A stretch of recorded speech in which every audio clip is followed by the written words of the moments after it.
दोस्तों नमस्कार। मैं ओम प्रकाश तिवारी। आप देख रहे हैं दूसरा पक्ष। ब्रिटेन के प्रधानमंत्री कीर स्टारमर को इस्तीफा क्यों देना पड़ा? न विपक्ष ने सरकार गिराई, न संसद में अविश्वास प्रस्ताव आया। फिर ऐसा क्या हुआ कि बहुमत वाली सरकार के प्रधानमंत्री को पद छोड़ना पड़ गया? क्या इसके पीछे खराब चुनावी प्रदर्शन था? क्या पार्टी के भीतर बगावत हो गई थी? क्या अमेरिकी राष्ट्रपति डोनाल्ड ट्रंप की आलोचना का कोई असर पड़ा, या ईरान युद्ध का कोई असर पड़ा, या और कोई बड़ा सवाल या कारण? क्या भारत में भी कभी ऐसा हो सकता है कि प्रधानमंत्री को उसकी अपनी ही पार्टी हटा दे? क्या ऐसा मुमकिन है? आज इसी पूरे घटनाक्रम को विस्तार से समझते हैं। मीडिया रिपोर्टों के अनुसार पिछले कुछ महीनों से लेबर पार्टी के भीतर कीर स्टारमर के नेतृत्व को लेकर असंतोष बढ़ गया था। स्थिति तब गंभीर हो गई जब 100 से अधिक सांसद खुलकर उनके विरोध में खड़े हो गए। कई वरिष्ठ नेताओं और मंत्रियों ने भी नेतृत्व परिवर्तन की मांग शुरू कर दी। किसी भी संसदीय लोकतंत्र में प्रधानमंत्री की सबसे बड़ी ताकत उसकी पार्टी का समर्थन होता है। जब अपनी ही पार्टी के सांसद यह मानने लगे कि मौजूदा नेता उन्हें अगला चुनाव नहीं जिता सकता, तब नेतृत्व संकट पैदा हो जाता है। आखिरकार बढ़ते दबाव के बीच स्टारमर को इस्तीफा देना पड़ा। किसी भी लोकतंत्र में चुनाव परिणाम राजनीति की सबसे बड़ी भाषा होते हैं।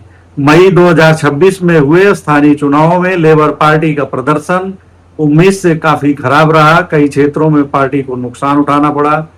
इसके बाद सांसदों के बीच यह धारणा मजबूत होने लगी कि स्टारमर अगले आम चुनाव में पार्टी को जीत नहीं दिला पाएंगे। राजनीति में नेता की सबसे बड़ी पूंजी विश्वास होती है, और जब यही विश्वास टूट जाए तो पद पर बने रहना मुश्किल होता है। स्टारमर के साथ यही हुआ। उन्होंने अपनी पार्टी के नेताओं का विश्वास खो दिया। स्टारमर के इस्तीफे के बाद सबसे ज्यादा चर्चा जिस नाम की हो रही है वह एंडी बर्नहम है। माना जा रहा है कि वही अगले प्रधानमंत्री होंगे। बर्नहम लंबे समय से लेबर पार्टी के लोकप्रिय नेताओं में गिने जाते हैं। कई सर्वेक्षणों में उनकी लोकप्रियता स्टारमर से ज्यादा बताई गई है।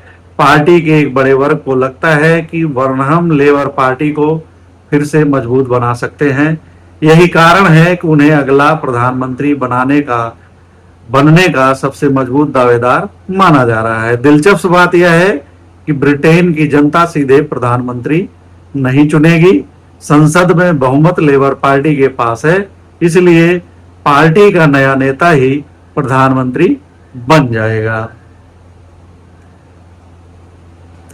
अब सवाल उठता है, क्या किसी प्रधानमंत्री को उसकी अपनी पार्टी द्वारा हटाया जाना लोकतंत्र के लिए अच्छा है?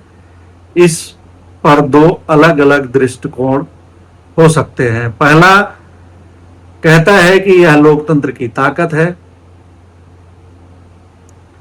सांसद जनता द्वारा चुने गए प्रतिनिधि हैं।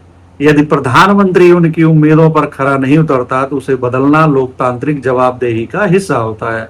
इससे सत्ता में बैठे नेताओं पर लगातार अच्छा प्रदर्शन करने का दबाव बना रहता है।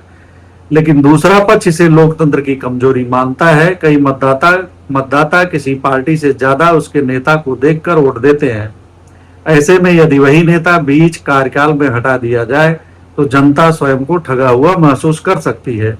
इसके अलावा बार बार नेतृत्व परिवर्तन राजनीतिक अस्थिरता भी पैदा करता है। ब्रिटेन पिछले एक दशक में कई प्रधानमंत्री बदल चुका है, 5-6 तो हो ही गए। इससे शासन की निरंतरता पर भी असर पड़ा है। एक सवाल यह भी है कि क्या इस तरह भारत में हो सकता है? भारत में प्रधानमंत्री बदला जा सकता है?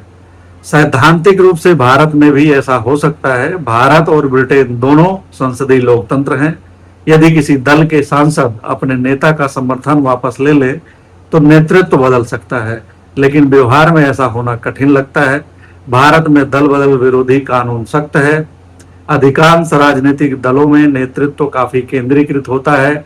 संगठनात्मक अनुशासन भी अपेक्षाकृत मजबूत रहता है।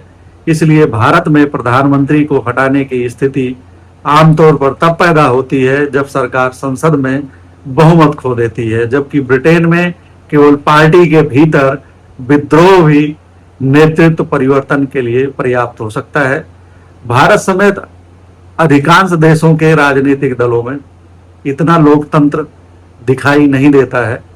वहां किसी एक नेता का पार्टी पर वर्चस्व दिखाई देता है और पार्टी के अन्य नेताओं का उसके नेतृत्व को नकारना या उसे हटाना काफी मुश्किल होता है। हाल के दिनों में अमेरिकी राष्ट्रपति डोनाल्ड ट्रंप ने स्टारमर की आलोचना की थी। माना जा रहा है कि इसके पीछे अमेरिका का हाथ हो सकता है, ईरानी युद्ध का भी हाथ हो सकता है। ट्रंप ने कहा था कि स्टारमर आव्रजन और ऊर्जा नीति पर विफल रहे हैं। यहां तक कि उन्होंने उनके इस्तीफे की भविष्यवाणी भी की थी और जो कि सही साबित हुई। लेकिन उपलब्ध राजनीतिक तथ्यों से यह नहीं लगता कि ट्रंप की आलोचना इस्तीफे का मुख्य कारण बने। इसी तरह पश्चिम एशिया और ईरान को लेकर स्टारमर का अपेक्षाकृत सावधानी पूर्ण रुख भी चर्चा में रहा है, लेकिन इसे भी इस्तीफे का सीधा कारण नहीं माना जा सकता। असल कारण ब्रिटेन की घरेलू राजनीति और पार्टी के भीतर बढ़ता असंतोष था। हालांकि यह गौर करने वाली बात है कि स्टारमर ने ईरान युद्ध के समय अमेरिका का साथ नहीं दिया। ट्रंप की नीति का उन्होंने विरोध किया और अपनी सेना का इस्तेमाल नहीं करने दिया, मना कर दिया। अमूमन आज तक ऐसा इंग्लैंड की राजनीति में हुआ नहीं था। अमेरिका जो भी करता है इंग्लैंड उसका समर्थन करता रहा है, लेकिन स्टारमर ने ऐसा नहीं किया। उन्होंने अमेरिकी राष्ट्रपति डोनाल्ड ट्रंप की ईरान के संदर्भ में जो नीति थी उसका विरोध किया और सैन्य सहायता नहीं दी और आलोचना भी की। यही वजह है कि डोनाल्ड ट्रंप ने भी स्टारमर की आलोचना की और यहां तक कह दिया कि वह जल्द ही इस्तीफा देंगे, क्योंकि वह अलोकप्रिय हो गए हैं। ट्रंप के मानना है कि उन्होंने अमेरिका का साथ नहीं दिया, इसलिए स्टारमर अपने देश में अलोकप्रिय हो गए और उन्हें अपने पद को खोना पड़ा है।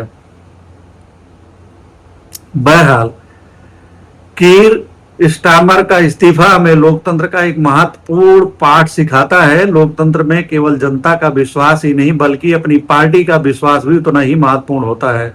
बहुमत वाली सरकार का प्रधानमंत्री भी तब तक मजबूत है जब तक उसके पीछे उसके सांसद खड़े होते हैं। ब्रिटेन की यह घटना दिखाती है कि लोकतंत्र केवल चुनाव जीतने का नाम नहीं है, यह लगातार जवाबदेही, विश्वास और राजनीतिक समर्थन बनाए रखने की प्रक्रिया है। अब सवाल यह है कि क्या यह लोकतंत्र की सबसे बड़ी ताकत है या फिर राजनीतिक अस्थिरता की एक वजह है। अपनी राय कमेंट में जरूर बताइएगा। अगर वीडियो पसंद आया हो तो लाइक और शेयर कीजिए और ऐसे ही वीडियो के लिए चैनल को सब्सक्राइब करिएगा, शेयर करिएगा। धन्यवाद, नमस्कार।